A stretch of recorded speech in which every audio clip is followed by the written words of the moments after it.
Y otros detenidos que son noticia son las 492 detenciones arbitrarias que han tenido lugar en Cuba, tan solo en el mes de febrero. La Comisión Cubana de Derechos Humanos ha informado que el régimen de Raúl Castro ha aumentado en un 275%. 275% las detenciones de cubanos por motivos políticos en comparación con los detenidos por estas mismas razones en el mes de enero.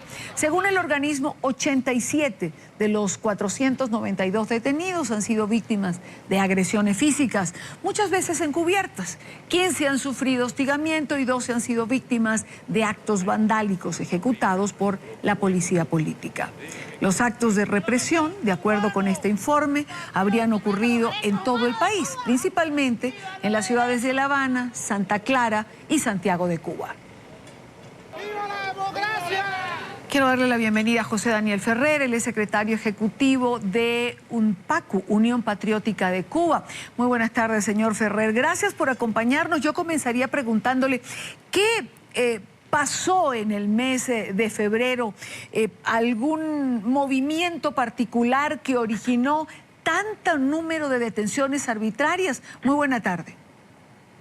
Sí, buenas tardes, Silania. Primeramente agradecerle por invitarme al programa y saludar a la teleaudiencia del Canal de las Américas, NTN 24, y a manera de paréntesis decirle que la Unión Patriótica de Cuba cada vez difunde más, principalmente en el oriente cubano, pero también en otras regiones de la isla, los programas, los noticieros de NTN 24, los bajamos de su canal en YouTube, del canal en YouTube del canal de televisión, y lo damos a conocer a la población. Buscamos que sea un medio alternativo que informe a nuestro pueblo muy desinformado. Lo que ha ocurrido durante el mes de febrero, Idania, es lo siguiente: el activismo opositor sigue creciendo. El régimen apostó porque cuando anunciaran el restablecimiento o el diálogo para restablecer las relaciones con los Estados Unidos, como que iban a confundir a cierto sector de la oposición y a la población, como que al no tener, es decir, apoyo, como han querido presentarlo, de Norteamérica y de otras partes del mundo libre, pues entonces ya no teníamos razón de existir. Ellos ya como que habían decidido entenderse con su, es decir, con el gobierno que han presentado durante años como su principal enemigo, y que por lo tanto estábamos solos. Pero como el pueblo cubano, la oposición y el pueblo cubano está completamente convencido, o cada vez estamos más convencidos de que la libertad y el bienestar de nuestro país, de nuestra nación, de nuestros ciudadanos, dependen en gran medida de los esfuerzos que hagamos nosotros, sobre todo de la lucha valiente, firme que desarrollemos, cada vez son más los activistas dispuestos a públicamente reclamar sus derechos y libertades fundamentales, y el régimen, en medio de estos dos procesos de conversaciones que tienen tanto con Estados Unidos como con la Unión Europea, en ambos bloques, o en ambos, es decir, tanto en los Estados Unidos como en el bloque europeo, les exigen mejoras en materia de derechos humanos, pero ellos no están dispuestos a mejorar.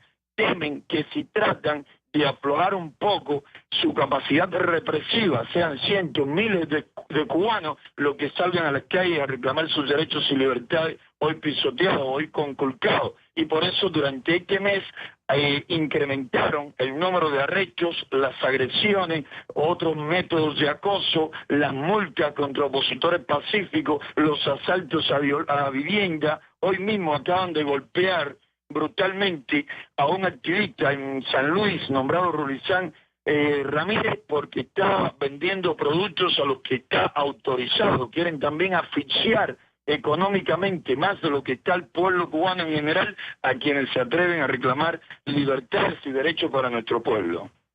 Ahora, ¿no resulta absurdo, señor Ferrer, que mientras Cuba se sienta a negociar con Estados Unidos esta reapertura de embajada, restablecimiento de relaciones, arrecie de esta manera contra la sociedad civil, siendo un tema importante en estas conversaciones, aunque no hayan sido abordados, el tema de derechos humanos? Es sin duda uno de los comportamientos completamente irrespetuosos, cínicos, a que nos tiene acostumbrado el régimen de los hermanos Castro. Se sabe que tanto Estados Unidos como la Unión Europea, que por estos días ya están casi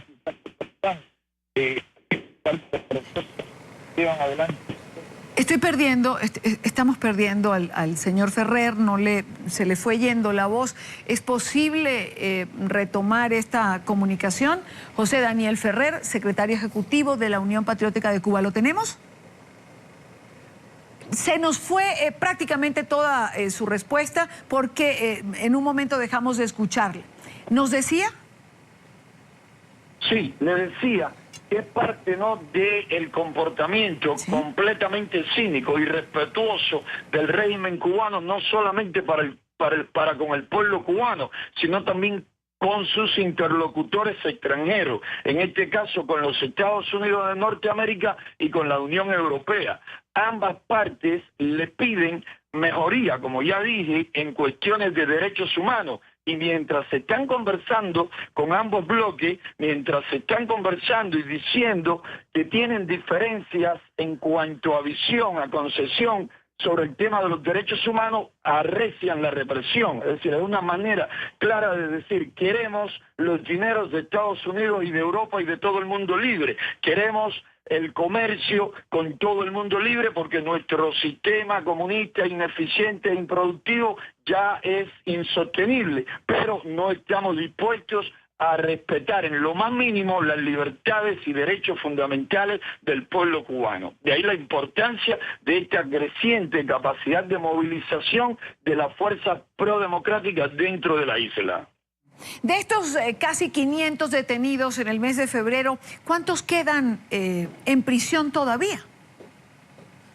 Bueno, de ellos, casi 500, de este medio millar, todos, la mayoría, han sido puestos en libertad después de algunas horas o más de un día detenidos. Pero tenemos un caso que ya va para cerca de 20 días. Emilio Serrano Rodríguez, ya lo pasaron a prisión en la provincia de La Habana. Y tenemos otros casos que fueron detenidos en el mes de enero y de diciembre, como es el caso del grafitero El Sexto, Danilo Maldonado, que ya llevan más de 2 meses en prisión. Están en este caso acusados de un supuesto delito de atentado. Pero tenemos medio centenar de presos políticos aún en las cárceles del régimen castrista, y la mitad, un poco más de la mitad, son personas completamente pacíficas, miembros de organizaciones que abogan por el respeto a los derechos humanos de manera organizada, respetuosa, pacífica. Pero el régimen teme grandemente a los cubanos que reclaman que se les respete sus derechos y libertades,